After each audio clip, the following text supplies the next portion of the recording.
Nerd Reactor, roll out. What's up, Reactorites? John here, and it's time to talk about Ad Astra.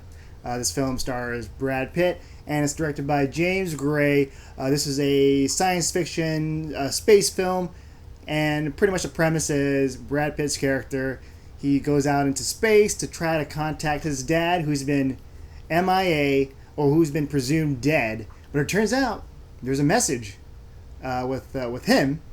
Could he be alive? And so Brad Pitt, he's going to have to go into deep space and find out what's really happening. This movie is definitely a slow burn, and I think your enjoyment of this movie will be based on whether you like the ending or not, because it's a slow burn. You're just watching Brad Pitt's character, seeing how he deals with his space mission, and also his character. He's closed off, and so this whole journey, it's just the ending, whether it pays off for you or not, is going to be a deciding factor on whether you think the movie is going to be entertaining or not. As for me, I think the ending didn't live up to the journey, and I was hoping for something a bit more. Of course, your mileage may vary, just because a lot of critics are enjoying this. I'm in the minority on this, and I might be in the minority with the crowd too. So let's talk about the things I do like about the film. Ad Astra, the space stuff. I do love that James Gray, he decided to opt in to make a more realistic space sound. So, there's no sound in space. It's like a vacuum. And in this movie, when you're seeing some stuff from far away, some wide shots, you don't hear anything other than just like the background music. And for the sound effects, for the dialogue when they're in space, when you can hear it, it's in the point of view of Brad Pitt, and you can hear his character talk in the microphone in his spacesuit. And so I thought that was like a nice touch. The other stuff, I love the visuals for just how this near future world looks like, especially now we have like JPL and NASA and their stuff that they're trying to do with the moon and Mars. It's great. We're still trying to find out if there's intelligent life out there, and this movie kind of mirrors what NASA and JPL is all about, especially with trying to put another person on the moon, trying to make some kind of civilization, trying to make them last longer, so that once you get to the moon, and then you can proceed to colonize Mars. So that's the dream.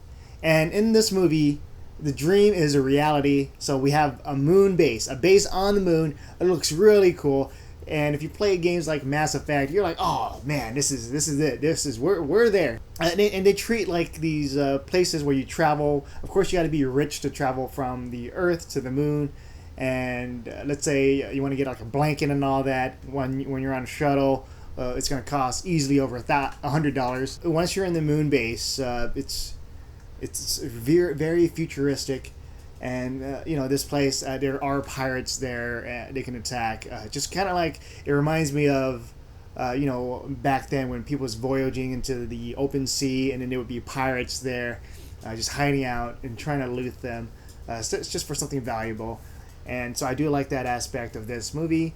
And the Mars stuff, just seeing Mars and just seeing how they're trying to land on Mars, especially with Mars having a very thin atmosphere.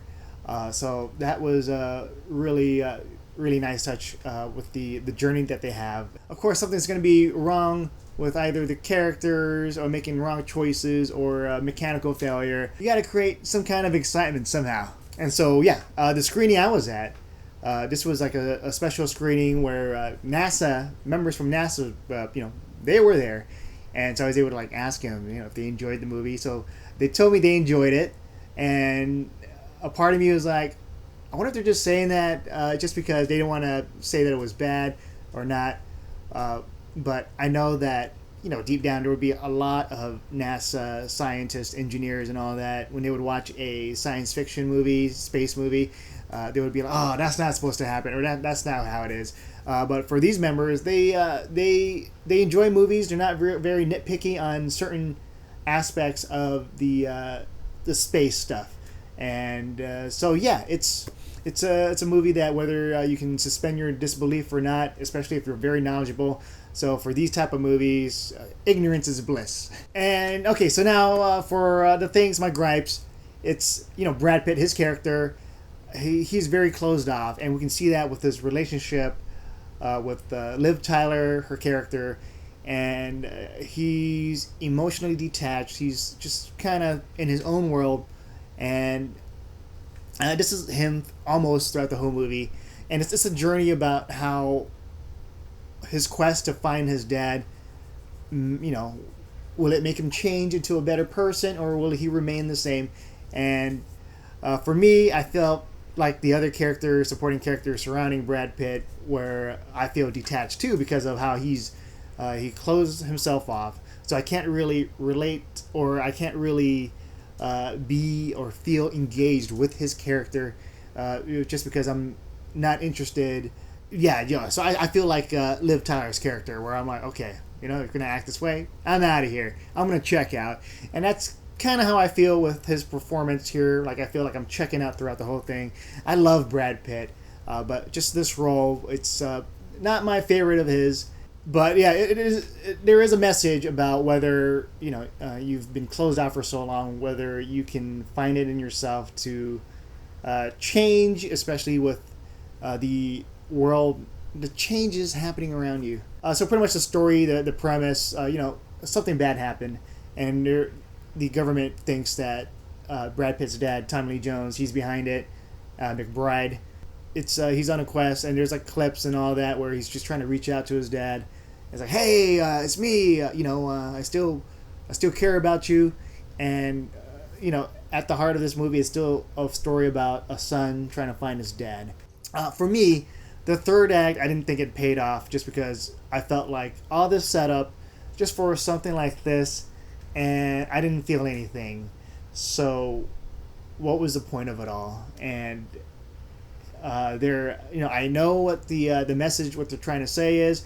For me, like, I thought it was a little too late, just for the transformation for the character, and so I'm like, what's going on? But what I do like about it is that they didn't try to add something extra to it. Like, let's say, it still felt very grounded in what they're trying to do and the story they're trying to tell. But I wanted more. I guess what I really wanted to see was just Brad Pitt. I wanted him to really go out there, like some kind of event where it really makes him sad or emotional, and even through all that, like, I still didn't get to have that. And so there are parts where a character would show up, and I'd be like, well, what's with the change of heart? Why? But then certain people are very caring. Certain people are willing to, accept, like, okay, maybe this person made a mistake. I'll see what this person has in mind. This is a slow burn movie, and it really hinges on whether you like the ending or not. For me, I felt the ending was flat, and it didn't live up to the adventure that he was trying to do. And then Brad Pitt's character, very closed off, so I felt detached throughout the whole movie, just like the supporting characters. And so if they didn't care, I felt like, why should I care about what this guy does and all that? So Ad Astra. So yeah, those are my thoughts on the movie. Let me know what your thoughts are when you watch it. Do you agree? Do you disagree? Let me know in the comments below. With that said, I'm John, and I'll see you guys next time.